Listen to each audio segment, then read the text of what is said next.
It's Ricky Rich with Black Primacy with a quick question. Have you downloaded the Black Primacy app yet? If you haven't, don't worry about it.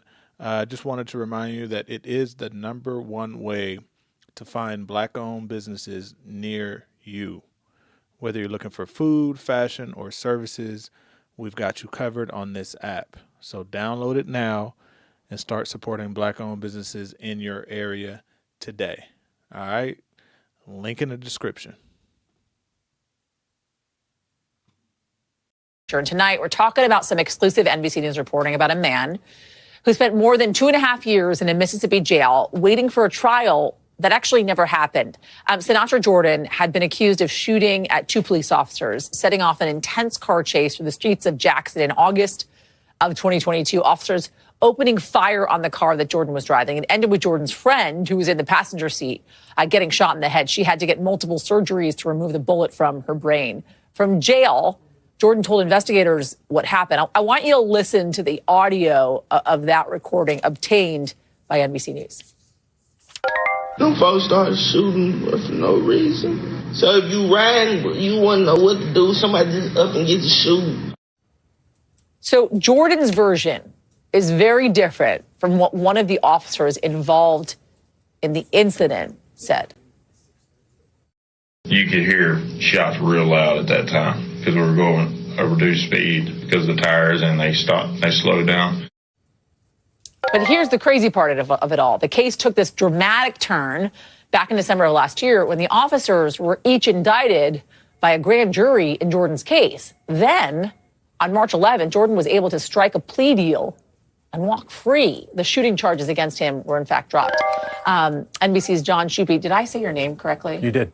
Okay, good. Thank you. Worked on this exclusive reporting, speaking to Jordan regularly throughout this entire ordeal. You were there the moment that he walked free, right, after spending 2.5 years in jail, no trial, nothing, literally not. I mean, your reporting is so incredible because you talk about how at one point he was asking you for updates, not right, really even knowing what was going on with his case as he sat behind bars, just kind of waiting.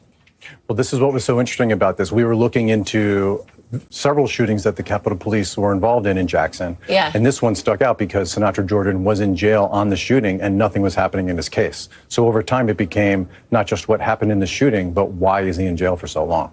How did it turn then to the officers? Like that's the key here. So they were going after Sinatra Jordan. They were saying, okay, the way in which you told the story is not true, is not accurate. The officer telling us that you shot at them. They were chasing you, hence why you're now being incarcerated and awaiting trial. And yet then suddenly on a dime, it turns and the officers are being indicted. Do we know what evidence led to that change? No, I tried to figure out. I got access to a lot of evidence in the case, and there was nothing explicitly in the evidence that I had that pointed to something explicitly that the officers had done wrong.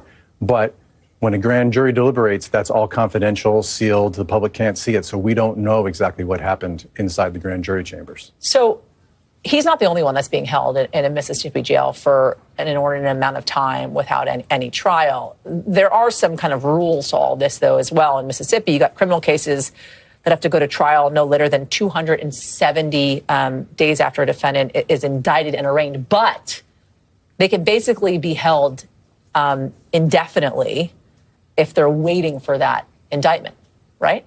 Correct. Mississippi is one of only a handful of states in which there's no limit to the amount of time that you can wait between arrest and indictment before that 270-day clock starts ticking. And then, of course, after that clock starts ticking, even though there are, just like any state, speedy trial laws, there's any number of reasons why that clock can be paused and trials can be delayed indefinitely. Wow.